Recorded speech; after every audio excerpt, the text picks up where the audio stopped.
Hey guys, it's me Amanda. Today I'm here with another video request. This one is from an anonymous user on Tumblr, and it's going to be a book review. Anonymous asked, would you consider doing a City of Heavenly Fire book review video? So yes, here I am. Hi, I'm going to make a City of Heavenly Fire book review. Before we get started, I would just like to say three things. First of all, I have never done a book review before, whether in writing or on video, so I literally have no idea what I'm doing.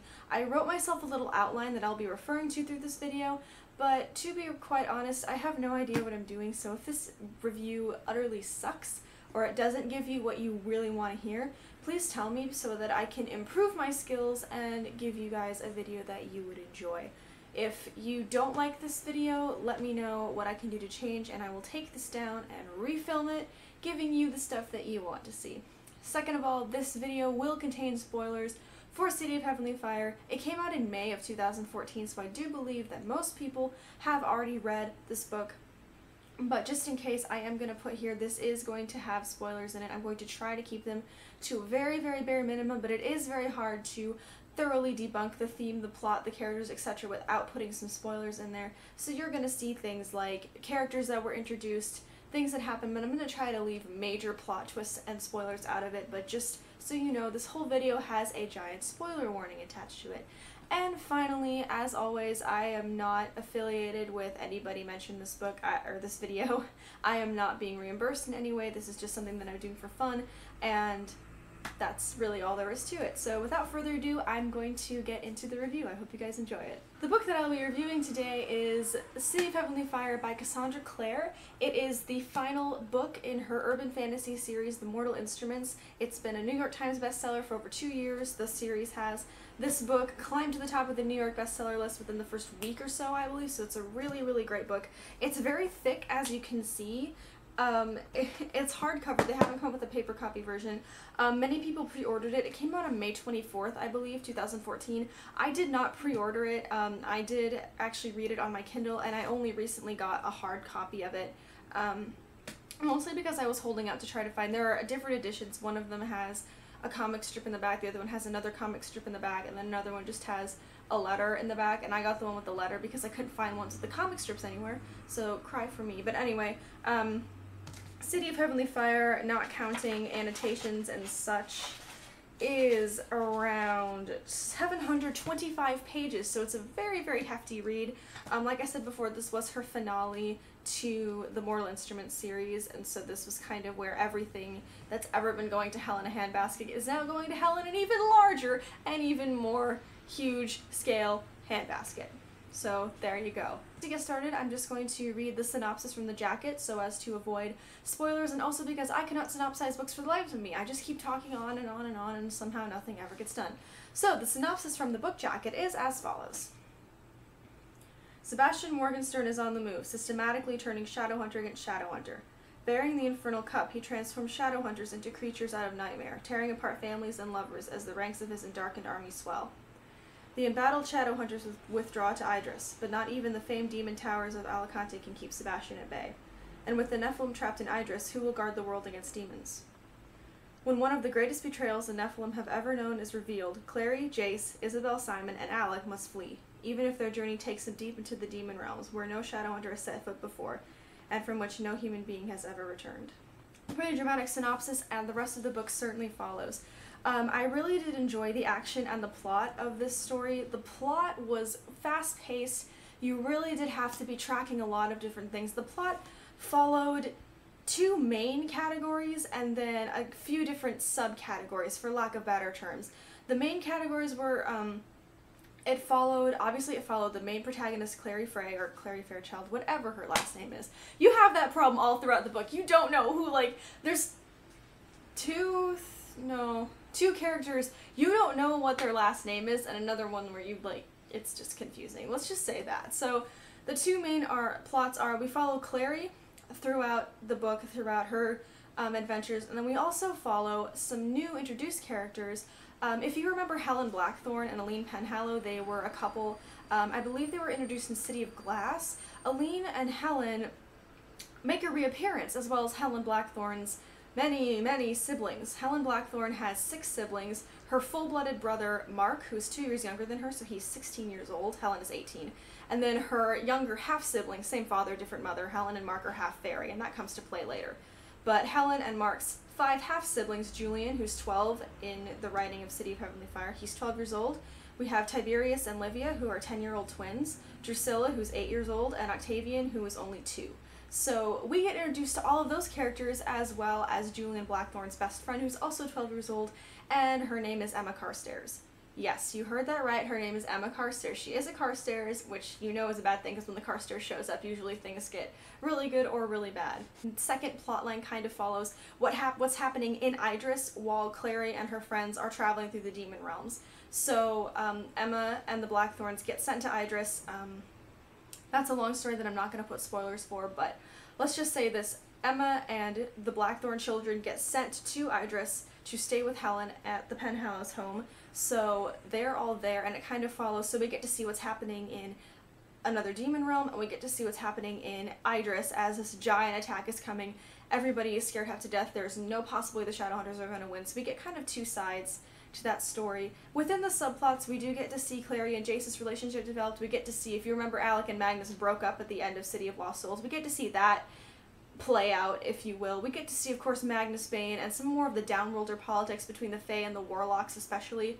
So we get kind of a more deeper insight as to how this is not only affecting Shadowhunters, but how it's affecting the downworlders that once had shaky alliances. Some of them band together, others bust apart, some people declare civil war on others. It's just a big old mess, to be brutally honest with you.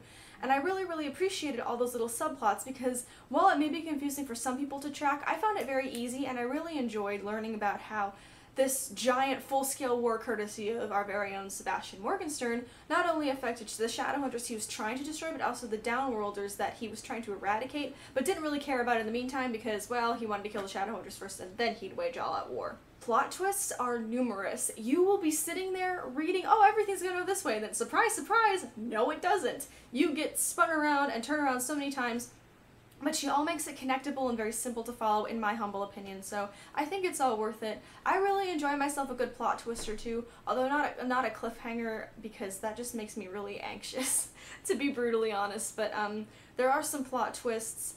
There are, like, I think if you read some spoilers, she said that there were going to be 6 deaths of characters we knew by name, and that is true, although they are not, in my opinion, they are not as heartbreaking as one would have suspected, but, yeah, that's just my opinion. I really did enjoy the fast-paced speed, like I said before. I also enjoyed the well-detailed descriptions. There were no plot holes that I could find, which, as an avid reader, I am thankful. Thank the gods of literature for that. No plot holes. I'm so happy. She did leave off some cliffhangers, but that is only because she's planning to write another trilogy that follows 5 years after the events of the 2007 Mortal War, so it'll be set in 2012, and it's going to be called The Dark Artifices. If you've watched my previous video, you probably heard me talk about those characters a lot, so if you don't know what The Dark Artifices is, you should probably educate yourself, because I'll be talking about them quite a lot, so you might want to do some research so you have a clue what I'm talking about. I digress. Right along with the plot and the action, the dialogue, it was Cassandra Clare's original normal fare. It was snappy, it was funny, it was entertaining, it was attention-getting. You've heard me say this before, Alec Lightwood very much updated his sass app, as a Tumblr user put it. He is very sarcastic, very sassy.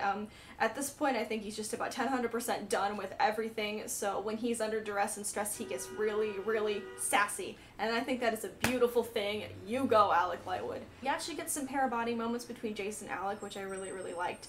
After reading the Infernal Devices trilogy, I really thought that the pair-body bond and the relationship needed to be expounded on more in the Mortal Instruments, and I got a little bit of that, although not as much as I would have preferred, but I think that maybe Cassandra would have introduced that a bit too late to actually give their relationship the full attention that I thought it deserved, but that's okay. Of course, for all of you Isabel and Simon shippers, we did get some of their romantic times in there, as well as them attempting to define their relationship with minimal success because Simon is a doofus. We had 3 different categories of characters. We had the main characters, supporting characters, and the introduced characters. The main characters, of course, were Team Good, Isabel, Simon, Alec, Clary, and Jace, and then Magnus. I think he's I don't know, Magnus just kind of shows up, throws glitter around, and then leaves again. The minor characters, Gia Penhallow, who is the consul of Idris, and Lien Penhallow's mother, and she kind of has to try to take charge of all this while everything's basically going to crap, so that's not so much fun for her. You know, we got to see Luke and Maya and Jordan and all of our beloved Downworlders that we loved so much. We also got introduced to, as I said before, the Blackthorn family, the Blackthorn children, Emma Carstairs. We got introduced to Malcolm Fade, who is the High Warlock of Los Angeles. Whew, he's a piece of work, man. I thought that it would be a bit annoying to like, oh, by the way, here are all these new characters being inserted, but the way that they were characterized and how their story did directly affect what happened, Emma and Julian actually do, mostly Emma, actually do help start and change the course of the war by telling Jace and Clary some things that they need to know, so you go, Emma. I think that it also kind of, I think that the Blackthorn, because the Blackthorn children were so young, 12 and under, like, I mean, they're so young that I think Cassandra did really, really well at using them as devices to show just how horrible the war was. Like, it wasn't like the Clockwork Creatures of the Infernal Devices where, oh, they're all almost adults. Like, it's not a big ravaging thing. This was a war that destroyed children's lives. I think that Cassandra Clare really did a good job of using the children as a device to show just how ravishing this war was. I mean, not only did the Blackthorn children specifically, we were shown over and over again how even the loss of Mark affect them, how Helen wasn't sleeping, Emma's parents, you know, died, and she thought she was literally going to die from grief, and the only thing she could do was hold Cortana until she bled, and Julian is trying to take care of all these kids on his own pretty much, because Helen has to deal with all the politics that comes with being an adult. And then, to top it all off, we get to see this war not only turned Parabati into killers, it didn't just rip families apart, it turned a 12-year-old boy into a killer. A 12-year-old boy committed patricide because of Sebastian. And I think that that not only served to characterize Julian for the future use of the Dark Artifices, but it also served to show, like, this war destroyed Shadowhunters. Like, this war split up families, and like, we can hear that, you know, it split up families. You know, a Parabati had to kill his Parabati, like, oh, okay. But if it's the if we see it through the eyes of the family, namely the Blackthorns, we see, crap, Mark is gone. Helen gets exiled just because, you know, she's half fairy. Julian becomes a killer. Emma loses her parents. She basically loses everything except for Julian. You know, we get to see the effects that it takes on Tiberius and Livia. You know, 10 years old, you know what's going on. When I was 10, if I was in the middle of a war when I was 10, I would know what's going on. You know, and we get to see all of that characterization, and I think that that was a really, really great part of the plot. Even though the characters were just introduced, and normally that ends really badly if an author introduces characters at the last book, I think Cassandra Clare pulled that off really, really, really well. So, sorry about that rambling, I'm gonna, like, calm down. I just get really emotional about fictional wars, apparently. I don't even know. Of course, the most important part, in my opinion, of a book is its themes. There were lots of themes in this book, a lot of great quotes that I really, truly enjoyed. Obviously, some of the themes were sacrificial love, familial love, loyalty, strength. We got to see this evidence over and over again in Jocelyn and Luke, in Jason Clary, in Alec and Magnus, even in Isabel and Simon. There was also a quote there were two quotes that I really, really loved in here that sort of really inspired me, and I wrote them down, and I really, really loved them. One of them was, there are three, actually. One of them was, temper us in fire and we go stronger, when we suffer we survive. And that was said by Emma Carstairs' father. All three of these are actually Carstairs quotes. I just noticed that. Wow, that's really sad. Okay, so we know the Carstairs are really profound. Another one was, sometimes it is braver not to fight, protect them, and save your vengeance for another day. And especially the first line, sometimes it's braver not to fight. That got me thinking a lot, you know, about how sometimes that's true. You might have a desire to pick a fight, to fight the battle, to do whatever, but at the end of the day, it's like, sometimes it's braver, it's more mature of you to just sit down, shut up, do what you know you have to do, instead of going off and doing what you want to do. Sometimes that's better to do. And then the last quote that I liked is, it's talking about Emma. She had steel in her veins and was meant to be strong. Something like that. I should have flagged them in the book. Whoops. But, it just sort of, I repeat that to myself sometimes when I feel like I'm too weak to do whatever it is that I have to do. and it's just a really good reminder. I think that the themes in this book were very clearly stated. I think that they were really, really great, really encouraging, and I think Cassandra did a really good job of perpetuating themes such as acceptance and love and forgiveness without making them painfully obvious and without taking them away from the action of the book. Overall, I think this book was a fantastic, fantastic conclusion to the Mortal Instruments series. It was certainly long awaited and obsessed over enough to be worthy of its accord, and that it certainly was. If you have not already read this book, I highly suggest you pick up a copy or get it on a Kindle or a mobile device. It's well worth reading. I really truly enjoyed it, and I can't wait for the Dark Artifices to come out. So that was it for my first ever book review. I'm sorry it was so random and rambly. I promise I'll get better the more that I practice, but feel free to leave comments below with anything I can improve on, as well as other videos you'd like to see me do. You can also check out my links down below if you want to send me Tumblr stuff or find my Tumblr. But yeah, thank you so much for watching, and I will see you very soon. Bye!